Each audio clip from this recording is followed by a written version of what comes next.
여러분 안녕하십니까? 솔리데오 글로리아 헬라어 강좌를 시작하겠습니다.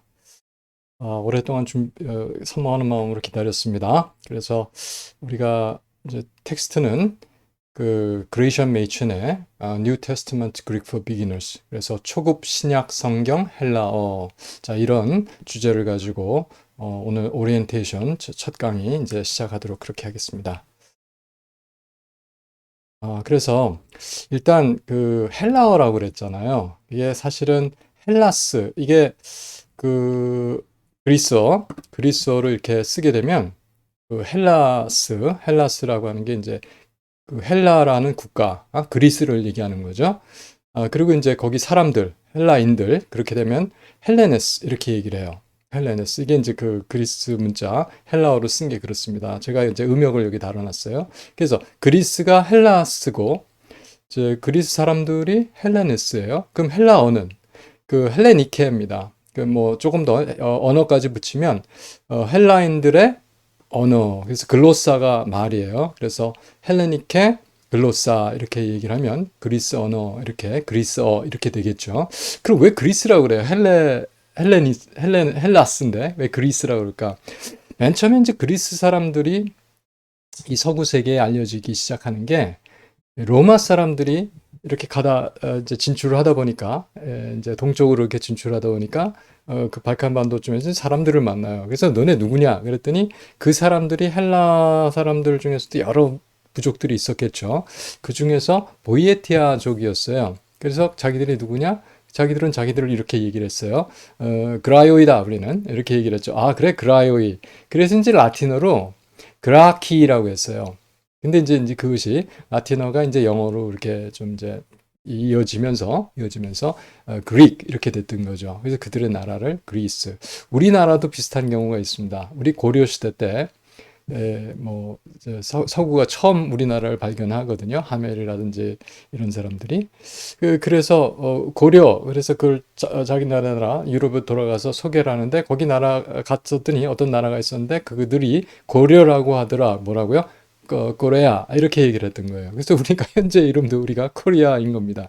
마찬가지로 헬라스인데 그 사람들의 나라 그를 그릭 이렇게 얘기하게 됐던 겁니다. 뭐 그렇게 얘기가 됐어요. 그래서 우리가 하는 언어는 실제로 우리가 그리스어, 영어에서는 그릭 이렇게 얘기합니다. 근데 우리는 뭐 우리도 그리스어 이렇게 해도 되는데, 자 우리는 이제 습관적으로 헬라어 이렇게 이야기하도록 하겠습니다. 그래서 우리가 솔리데오 글로리아 오직 하나님께 영광을 위한 우리가 헬라어를 배워보도록 그렇게 하겠습니다. 자, 그래서 일단 그 헬라어 중에 이 그릭 랭귀지가 그것도 어떤 발전 단계가 있었겠죠, 역사적으로. 그럼 현재 우리가 배우고자 하는 헬라어는 과연 어떤 헬라어인가? 이제 그걸 좀 알아보기 위해서 헬라어 히스토리를 조금 공부를 해보도록 하겠습니다.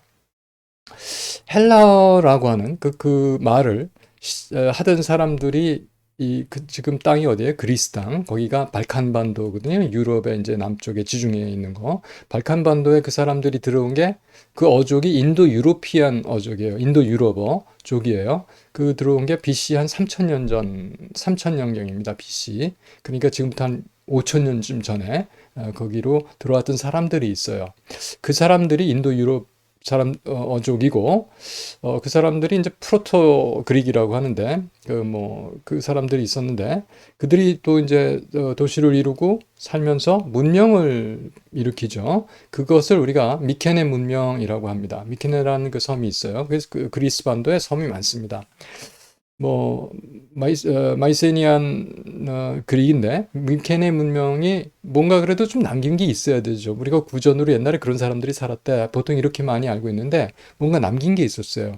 그래서 그것을 점토판이 있었는데 리니어 B라고 하는 점토판이 연대 추적을 해보니까 한 1450년 BC로 뭐 이렇게 생겼습니다. 그래서 여기 보면 이렇게 이런 식으로 글자가 이렇게 파져서 찍혀져 있는 그런 것들이 있죠. 자, 이런 식으로 자기들의 그 언어, 이것이 1953년 그때쯤에 이제 해독이 돼요. 이게 어떻게 무슨 말인지 몰랐는데 주로 뭐 이제 뭐 가축들이 어디에 있고 양들이 어디 있고 뭐 말들은 어디 있고 뭐 이런 식의 그런 이야기가 여기 적혀져 있습니다. 자, 그래서 미케네 문명에서 이렇게 그 고대, 전고대죠. 고대보다도 아주 전 그런 헬라어에 해당하는 그런 게 있었다는 겁니다. 그 다음 단계가 되면 이제 비로소 우리가 고대 그릭, 고대 그리스어가 아까가 저기 1400 BC 뭐 3000년 경서부터 뭐 1500 BC 1500 막 그랬잖아요. 그런데 이제 그 다음에 전혀 뭐 어떤 헬라어에 대한 기록이 없습니다. 그래서 그것을 뭐 암흑기, 헬라어의 암흑기 그러는데 대충 BC 1200에서 BC 800년까지 뭐 발견된 게 없어요. 근데 이제 BC 800년에서부터 BC 350년 정도로 제가 잡았는데 뭐 요 정도로 우리가 고대 그리스어 이렇게 얘기합니다. ancient 그릭인데 ancient 그릭에서 보면 이게 발칸반도거든요. 자, 여기가 발칸반도입니다. 그래서 이제 뭐 이쪽이 뭐 서부겠죠. 가운데가 동부겠죠. 아니, 중부겠죠. 그리고 이제 이쪽이 동부겠어요. 그래서 동서 이렇게 나눠서 보면서 이쪽에 맨 처음에 우리가 오른쪽이라고 그러나요? 이쪽이 왼쪽이라고 그러죠. 여러분들 보기에는 이제 어떻게 보이실지 모르겠는데 아무튼 자, 이쪽이 그러니까 이제 방위로 치자면은 서쪽이 이제 도리아 계통입니다. 그래서 서쪽 웨스턴 그룹이 이 도릭 있고 그 다음에 이제 뭐 이제 그런 아카야 이런 언어들이 그리스 계통 그러니까 헬라어 계통의 언어예요. 이 고대 헬라어에 속하는 어족이라고 볼 수도 있고 그런 그룹들이 있습니다.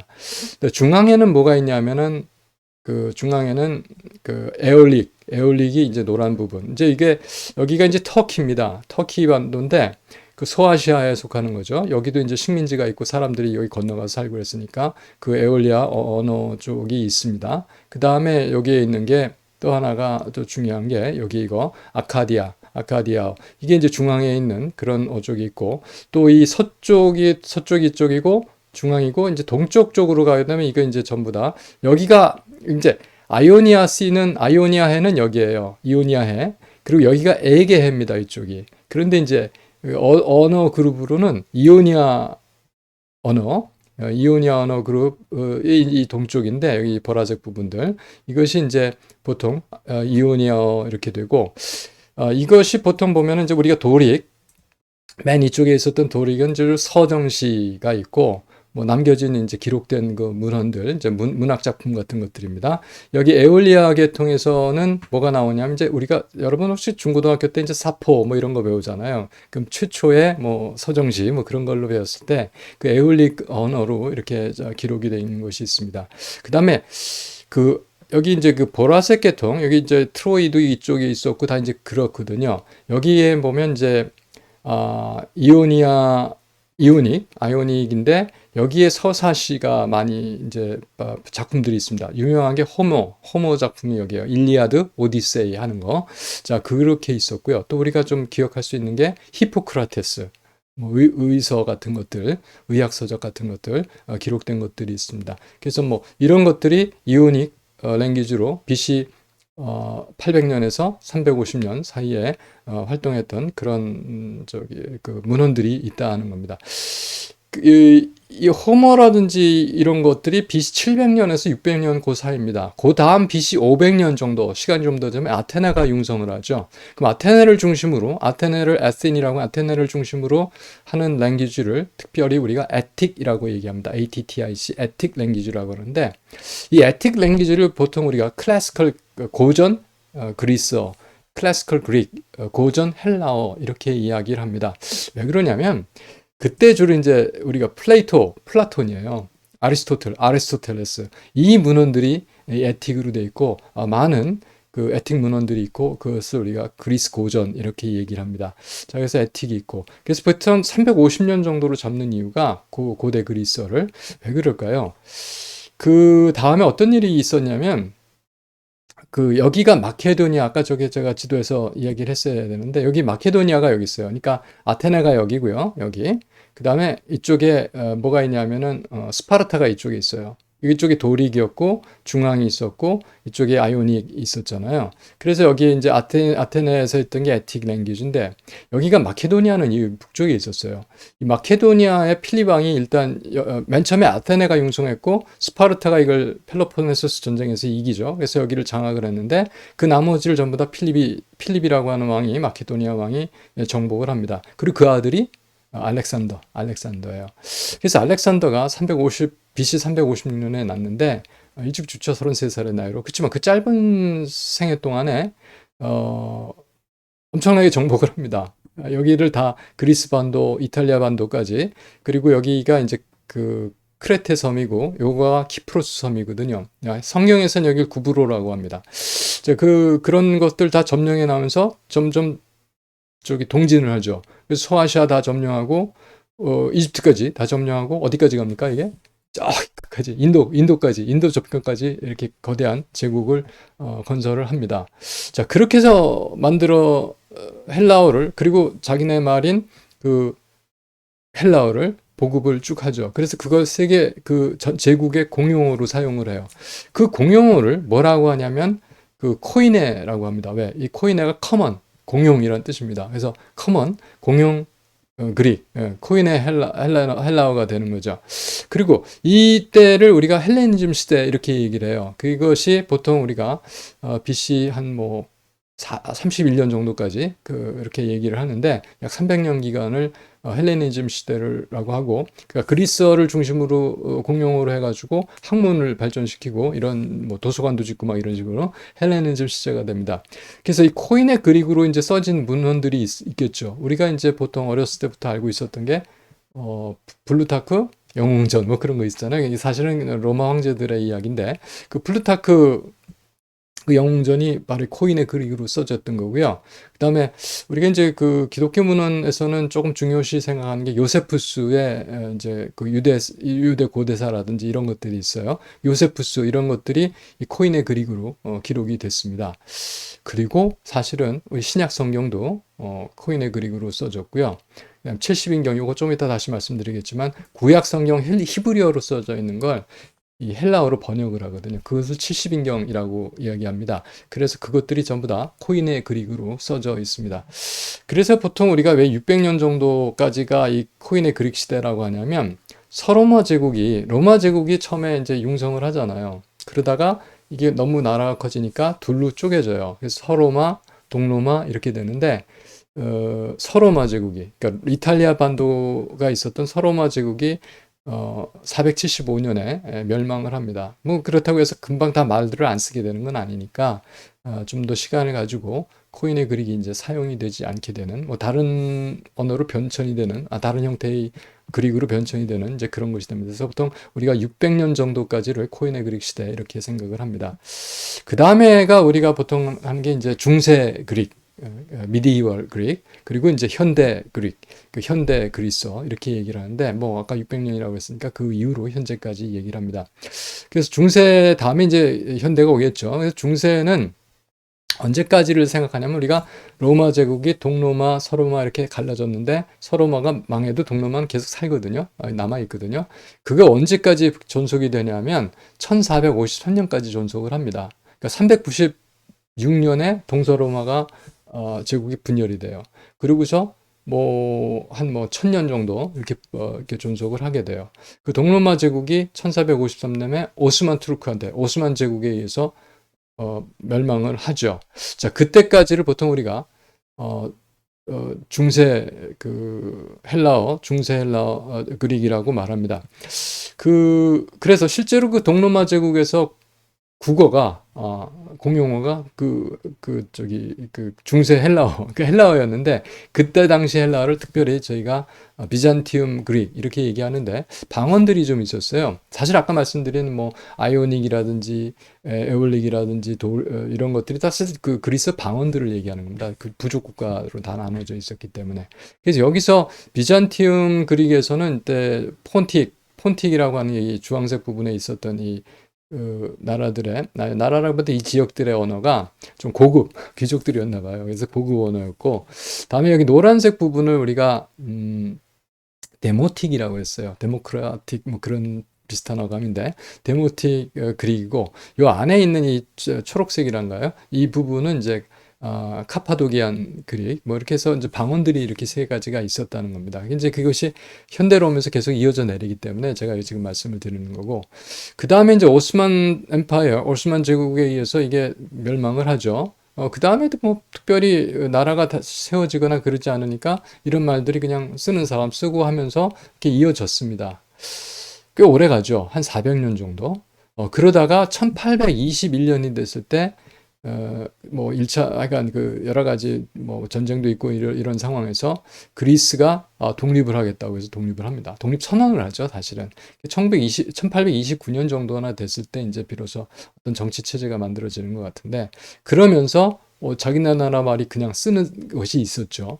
그래서 이제 그것을 아까 폰틱 같이 좀 고급 언어하고 그것을 카사 류우사 이렇게 얘기해요. 카사 류우사 이게 이제 제가 이제 이제 헬라어 배우면서 이제 여러분들한테 이거 어떻게 읽는지 말씀을 드리겠습니다.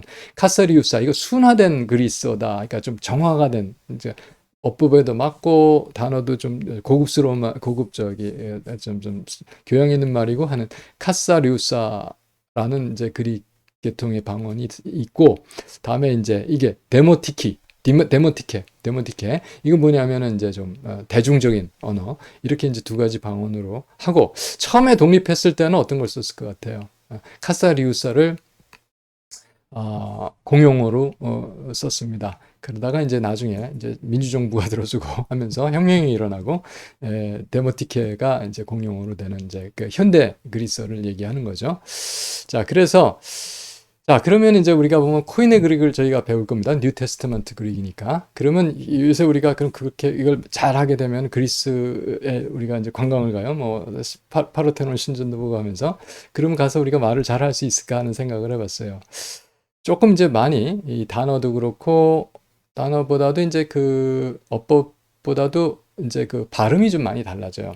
저만 해도 저를 이제 그리스어 헬라어를 가르쳐 주셨던 선생님들한테서 배웠던 그 방식대로 제가 발음을 합니다. 그런데 제가 요새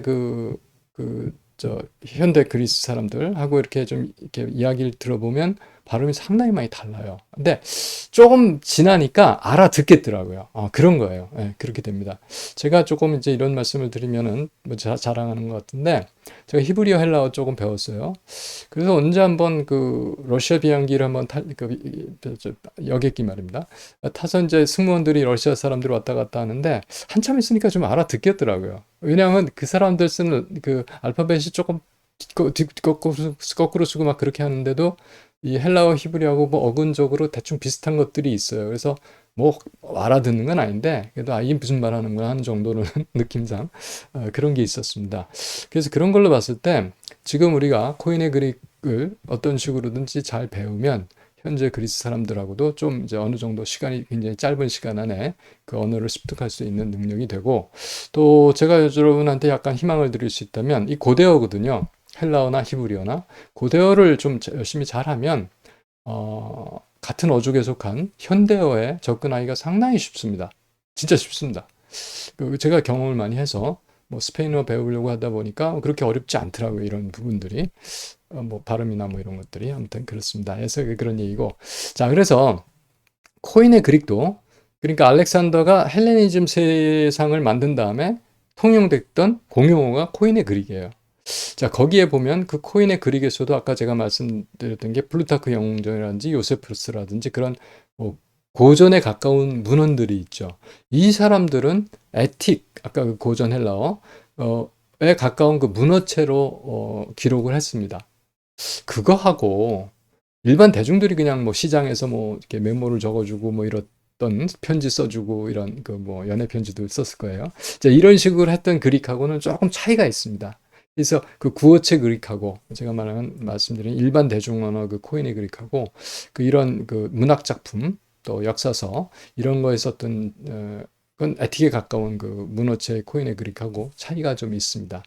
그러면 우리가 지금 신약 성경이 기록된 헬라어 그거는 우리가 헬레니스틱이라고 그래요. 헬레니스틱이 뭘까요? 헬라어 원래 그리스 사람은 아닌데 나중에 헬라어를 배워서 쓰게 된 사람들 이런 뜻으로 헬레니스트 헬라어를 말하는 이런 뜻이거든요. 이게 그건 일반적으로 통용되는 그런 이 구어체 헬라어에 가까운 상용 코인의 그릭으로 우리가 뉴 테스타먼트, 그러니까 신약 성경이 대충 우리가 기록 연도를 보면 50년에서 100년 정도를 보는 것 같아요. 그것을 우리가 특별히 뉴 테스타먼트 그릭 이렇게 얘기를 해요. 뭐 신약 성경 헬라어 한국말로 하면 그렇습니다. 자, 이것에 대해서 우리가 배워보겠고, 그건 실제적으로 코인의 그릭입니다. 그리고 아까 70인경 말씀드렸죠. 이게 헬레니즘 시대가 됐어요. 그리고 유대인들이 많이 흩어져 살게 됐습니다. 그런데 프톨레미라고 애굽 이집트 지역에 그 지금 나일강하고 델타 삼각주 있는데 알렉산드리아라는 대도시가 있었거든요. 아주 중심 도시가. 거기에 도서관을 세우고 거기에 이 온갖 그 책들을 뭐 문서들을 다 모아요. 그런데 히브리어로 적혀 있는 그 구약 성경을 헬라어로 번역하는 작업을 왕이 시킵니다. 그래서 어떻게 시키냐면 그 뭐 전설이에요. 이야기입니다. 그 12지파에서 사실 그때 12지파가 있었는지도 조금 의문이에요. 사실은 12지파에서 6명씩의 학자들을 이렇게 데려다가 모셔다가 차출에다가 각각 방을 다른 방에다 집어넣어요. 72명이죠. 6 곱하기 12에서. 그리고 뭐 모세로부터 내려온 이 구약 성경을 번역해라 해서 다 72권이 번역본이 72개가 나오겠죠. 갖다 놓고 딱 맞춰봤더니 아주 동일하게 번역이 같더라. 뭐 이런 뭐 전설 비슷한 것이 있습니다. 그래서 어쨌든 그것을 72인이 들어갔는데 그냥 뭐 두 사람 70 이렇게 그래서 70인경 이렇게 얘기합니다. 이게 사실은 저 헬라어 제목은 좀 달라요. 그런데 라틴어로 이것을 셉추아진트 이렇게 불렀습니다. 그래서 기록 그것을 번역 연대가 한 BC 280년에서 250년 사이에 이것이 작업이 이루어진 걸로 알고 있고 그것이 뭐냐면 헬라어 성경을 히브리어 구약 성경을 헬라어로 이렇게 번역을 한 그겁니다. 그거 역시 코인의 그릭으로 됐습니다. 이 셉주아진트나 신약 성경이나 상당히 그 유대적인 정서가 많이 들어가죠. 단어라든지 뭐 사실 아람어 단어도 많이 들어가요. 이런 식으로 또 교회 용어도 꽤 많이 들어가죠. 그래서 혹시 사람들이 그리고 이거 말고는 다른 문헌이 잘 없었거든요. 그래서 사람들 생각이 이것은 유대적인 그 세머의 그 영향을 많이 받은 헬라어의 한 방언이 아니겠나 이렇게 생각을 했는데 그래서 헬레니스틱 이렇게 얘기를 했는데 사실은 그 기타 다른 데서 발견된 이 일반 대중 문서들 뭐 거래 명세서라든지 영수증이라든지 뭐 일반 편지라든지 이런 데서 발견된 언어나 70인경이나 이 신약 성경이 기록된 언어나 동일한 언어다. 다시 말해서 일반 사람들이 보통 사람들이 그냥 쓰는 언어로 기록이 됐다. 뭐 이렇게 문어적인 기교를 쓰지 않고 그냥 일반 대중의 언어로서 신약 성경과 구약 성경 번역본이 기록이 됐다 하는 말씀을 드릴 수 있겠습니다. 실제로 신약 성경 기자들이 뭐 어떻게 대단한 교육을 받았던 그런 엘리트 집단이 아니었습니다. 뭐 그렇죠. 뭐 어부였고 뭐 그런 정도 어떤 뭐 정규 교육을 받지 않았던 그런 사람들이고 그러니까 대중적인 말로 그냥 써내려갔고 가장 그래도 문체가 좋고 또 어떤 그 문학적인 그 형식을 갖춰서 쓴 게 이제 사실 누가가 아무래도 로마 출신이었다고 그래요. 그러니까 제 생각에는 그리고 또 의사로서 좀 교육도 받았고 그래서 헬라어를 좀 고급 헬라어를 사용하지 않았나. 그래서 누가복음, 사도행전 상당히 그 그리스 헬라어가 좀 수준이 높은 거고 바울 사도 역시 좀 이렇게 좀 세련된 헬라어를 구사를 했던 것 같습니다. 그리고 히브리서가 바울 저작이라는 설도 있고 좀 아니라는 설도 있고 그런데 그 히브리서도 좀 그 고급 헬라어고 나머지 다른 서신들은 그래도 이런 대중적인 보통 상용 일반적으로 통용되는 그런 헬라어로 기록이 됐다 이렇게 여러분 이제 생각하시면 되겠습니다. 그러면 우리가 왜 헬라어를 공부를 해야 될까? 또 히브리어를 왜 공부해야 될까? 제가 이제 오늘은 첫 강의고 또 오리엔테이션이니까 그냥 좀 여러분의 어떤 감각적으로 이래서 그렇구나 하는 걸 좀 느껴보시라 이런 뜻, 같이 좀 나누자 이런 뜻에서 말씀을 좀 드리겠습니다. 자, 우리가 좀 이런 게 있어요. 왜 이제 코인의 헬라어를 배워야 하느냐 이런 질문을 드리면서 자, 빨강색을 이렇게 우리가 빨갛다, red 영어로 말하자면 그러면 which red of the variety of red colors? 그러니까 여기 레드 이게 다 레드 종류예요. 여기서 여기 뭐 둘, 넷, 여섯, 8개 24가지 다른 레드를 그 붉은 계통을 이야기하는 단어가 참 많습니다. 뭐 크림슨이라고 하는 건 이제 이게 어디 갔어? 크림슨 약간 어디 있을 텐데. 예. 이게 저희 학교 옛날 하버드 또 저 웨스트민스터 색깔이 좀 크림슨 이 색깔이라고 생각을 하는데 아무튼 이 크림슨 이런 색깔 또 제 차 그때 사러 갔더니 어떤 붉은색 계통이니까 마룬이라고 그래서 저기 마룬이 뭐냐 마룬 이런 색깔 완전히 빨간색은 아니죠. 이런 색깔 또 보면은 이제 뭐 저기 보면 이거 잘 알게 보이는데 이게 페라리래요 색깔이 또 그리고 뭐 상그리아 이거는 이제 포도주 색깔인데 와인은 또 다른 와인 컬러가 또 따로 있습니다. 버건디 이건 이런 색깔이고 러스트 녹이죠. 이런 식으로 레드라도 상당한 그 단어들이 달라요. 그렇습니다. 그래서 우리가 번역이 잘 돼 있습니다. 아주 기도를 많이 하고 하면서 참 열심히 참 그 말씀 사역을 해주셔서 한국말로도 이렇게 성경이 잘 이렇게 번역이 돼서 우리가 그것으로 읽고 은혜를 받습니다. 그런데 그 의미에 성경을 우리가 해석해야 되고 또 이해를 하는 과정에서 정말 말하자면 뭐랄까 정확한 의미 하나님께서 당신의 뜻을 그 원어적인 입장 원어적인 그 수준에서 말씀하시고자 하는 거 우리가 한번 아주 가까이 접근해 볼 필요가 있지 않나 하는 생각을 합니다. 그래서 저는 이제 물론 제가 이제 말씀 준비하고 말씀 섬기는 말씀의 종으로서 성경을 우리말 성경을 열심히 그래도 뭐 여러 번 읽습니다. 그리고 또 다른 번역본, 뭐 영어 주로 봅니다만 이제 영어 ESV라든지 NIV라든지 이런 번역본 이런 거 읽습니다. 그러면서 이제 뜻을 이렇게 좀 대조해서 보고 하면서 또 헬라어 언어도 또 저희 구약의 경우는 이제 히브리어 언어도 이렇게 같이 놓고 보면서 말씀 연구를 합니다. 상당히 뭐 영적으로도 그렇습니다. 상당히 많이 가까이 성령님의 어떤 그 뜨거운 그 인도하심에 가까이 갈 수 있지 않나 하는 그런 생각을 하고 여러분 또한 같이 나눴으면 좋겠다 이런 생각을 합니다. 자, 그렇거든요. 근데 이게 그렇게 어렵지가 않다는 생각을 했어요. 헬라어도 그렇고 히브리어도 그런데 헬라어는 특히 좀 그렇습니다. 왜냐하면 이게 신약 성경 하나로 딱 끝나는 거거든요.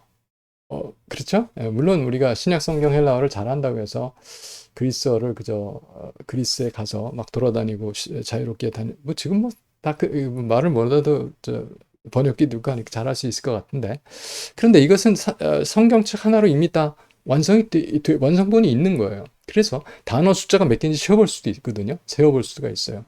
단어 숫자가 13만 8,607개입니다. 신약 성경 전체. 그러면 그 중에서 단어가 유니크한 그러니까 두 번, 세 번, 10번 막 쓴 단어도 있잖아요. 그럼 실제로 그 단어 숫자 개수가 5,393개입니다. 그렇죠. 우리가요. 제가 우리 토플 공부하고 뭐 토익 공부하고 영어 시험 공부하면서 뭐 보캐블러리 하잖아요. 단어 뭐 2만 단어, 3만 단어 막 이렇게 공부를 해도 별로 점수 잘 못 땁니다. 근데 물론 잘하면 잘 따죠. 근데 어쨌든 여기 단어가 5,400개도 안 돼요. 그것만 다 외우면 단어 다 외우는 겁니다. 실제로 문법은 우리가 앞으로 33강 정도로 해서 책 한 권을 문법책 하나를 완전히 다 끝내려고 합니다. 그러면 문법은 한 어느 정도 10과 정도, 10장 정도만 나가면 대충 파악이 돼요. 그게 뭐 동사, 명사 이런 것만 알면 뭐 읽어서 해석을 할 수 있고 그럴 정도가 되는데 문제 단어를 알아야죠. 이게 무슨 뜻인지를 알아야지. 단어만 많이 잘 알면 사실 문법 잘 몰라도 그 의미를 가지고 이게 뭐 얘기하는 거구나 이렇게 할 수가 있거든요. 그래서 보니까 이게 무슨 5,400개 뭐 할만하네 한 생각을 하는데 진짜 할만한 게 100번 이상 나오는 단어 숫자가 64개밖에 안 돼요. 100번 이상 나오는 단어 64개.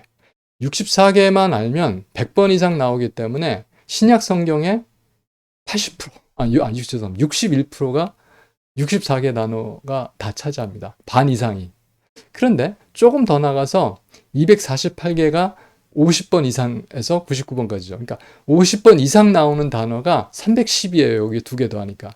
그러면 80% 정도 신약 성경의 5분의 4를 312단어만 알면 단어를 안다는 거예요.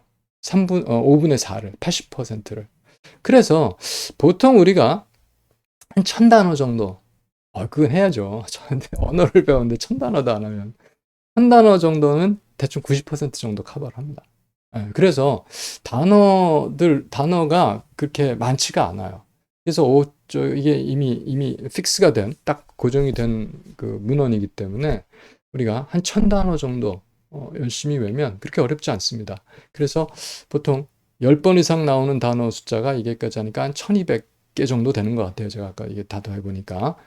그렇습니다. 그래서 그 단어 부지런히 외고, 문법 보고, 또 사모하는 마음으로 성경 해석하고 또 우리 같이 나누고 하면서 헬라어 여러분 충분히 배우실 수 있다 이렇게 생각이 됩니다. 그래서 같이 저와 함께 힘을 내셨으면 좋겠습니다. 자, 그 다음에 이제 교재하고 이제 어떻게 강의할지를 이제 마지막으로 말씀드리고 맞추고자 하는데, 자, 이게 지금 사진만 제가 제 책꽂이에서 책을 꺼내서 좀 오늘 한번 찍어봤어요. 그래서 이제 그 어떤 책들이 있냐면, 보면 이제 이런 책들이 주로 처음에 여러분들이 보셔야 할 책들입니다. 많은 것 같지만 다 한 권밖에 없습니다, 이게. 그래서 제일 처음에 나온 게 교과서인데, 어떤 교재를 하려고 하냐면, 그레이션 메이첸 교수님의 그 뉴 테스터먼트 그릭 for 비기너스, 영어로 돼 있네요. 예, 영어 책입니다. 이 1923년 판이에요. 여기 보는 게 가운데 있는 거 이거 다 세 개가 같은 책입니다. 뭐 판본이 좀 달라서 어떤 건 표지가 청색이 있고 녹색, 어떤 건 이 회색 표지도 있고 그런데 이거 아주 좀 많이 낡았죠. 제가 중고 책방에서 이거 보면 그냥 삽니다. 별로 비싸지도 않아요. 아주 깨끗하고 좋은 거는 많이 비싼데 좀 이렇게 상태가 안 좋은 것들은 그렇게 안 비쌉니다. 그래서 제가 보는 대로 제가 사요. 그래서 저기 이제 전도사님이라든지 또 이렇게 뭐 만나는 분이 있으면 이게 하나씩 제가 선물도 하고 또 저도 이렇게 갖고 있다 보니까 3권 남았네요. 지금 오늘 보니까. 예. 저도 이걸로 공부를 했고. 자, 그렇습니다. 이게 이제 교재고요. 또 뭐 꼭 이게 있어야 되는 건 아닌데 우리나라에 번역판도 많아요. 여러 가지 종류가 있습니다. 근데 이제 보통 편역이라고 그러죠. 전체를 다 번역을 그대로 하는 게 아니라 발췌해서 중요한 부분만 이렇게 요약해서 이렇게 발췌 요약해서 번역한 그런 것들도 있고 아마 전체를 다 번역한 것도 있는 것 같아요. 그래서 뭐 신약 헬라어 이런 제목으로 있는 뭐 이건 솔로몬에서 나온 것 같은데 이런 교재들 그러니까 주로 메이첸 헬라어 이렇게 여러분 찾으시면 이런 책들이 있습니다. 보통 이거 신약 헬라어 이렇게 찾으시면 되고 교재는 이걸 하겠습니다. 왜 이걸 하냐 하면 사실 이 메이첸 헬라어 책이 심판이 2판이 2004년도에 나와요. 근데 이게 미친 교수님 돌아가신 다음에 이 메카티라는 분이 이걸 조금 현대적 그 영어를 좀 잘 고치고 해가지고 다시 쓴 것 같아요. 저는 사실 공부를 하는데 이게 교재였기 때문에 이거를 샀습니다. 이건 많이 비쌉니다. 10만 원 정도 했던 것 같아요. 이거는 만 원도 안 되게 이렇게 살 수가 있었는데. 근데 어차피 저는 뭐 교재니까 이걸 사서 공부를 했는데 별 그렇게 차이가 없었다는 생각이 듭니다. 왜냐면 제가 이거 먼저 공부를 하고 이거 봤었거든요. 그런데 이건 뭐 종이도 좀 뭐 리사이클 종이를 써서 그런지 종이도 좀 좋지가 않고 뭐 그건 잘한 것 같아요. 예. 근데 구태여 이거는 뭐 이렇게 사지 않아도 또 이 책들도 사지 않아도 됩니다. 이게 오래되다 보니까 아마 2년, 3년만 있으면 2023년 되면 100년이 됐기 때문에 커피라이트, 저작권 자체가 없어질 거예요. 그리고 현재로서도 이 스캔해서 PDF 파일로 좋은 게 깨끗한 것들이 많이 인터넷에 찾아보면 있습니다.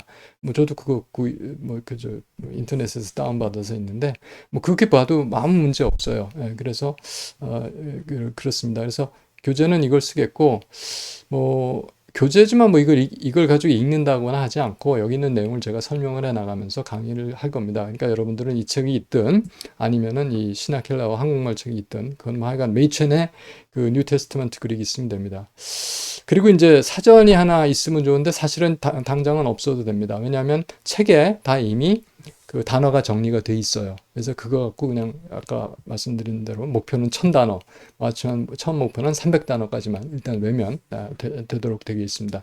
그래서 사전으로는 제가 이제 봤던 거는 이제 Analytical Greek Lexicon Revival, 렉시콘이 사전이란 뜻이에요. 1978년판 몰톤 판인데 요겁니다, 요거. 근데 그렇지만 뭐 그렇게 많이 볼 경우는 없더라고요. 왜 그러냐면 제가 저는 뭐 한번 이 본문 읽으면서 한 번 이상은 그래도 열어보긴 하는데, 저는 이제 솔직히 말해서 저거 뭐라구나. 소프트웨어를 쓰거든요. 바이블웍스라든지 또는 다른 소프트웨어들이 있어요. 그거 보면 거기에 다 문법적인 그 기능들이라든지 그 분석이 돼 있어요. 그 뜻도 물론 나오고. 그래서 그렇게 쓰고 있고, 또 요새 그 앱에서 저기 그 무료로 다운받을 수 있는 앱에서 그 헬라어 성경 좋은 것들이 있고, 그것도 누르면 이렇게 단어 터치하면 뜻도 알려주고 뭐 용법이 뭔지도 알려주고 막 그렇게 됩니다. 아주 편하게 잘 돼 있어요. 헬라어도 그렇고 히브리어도 있습니다.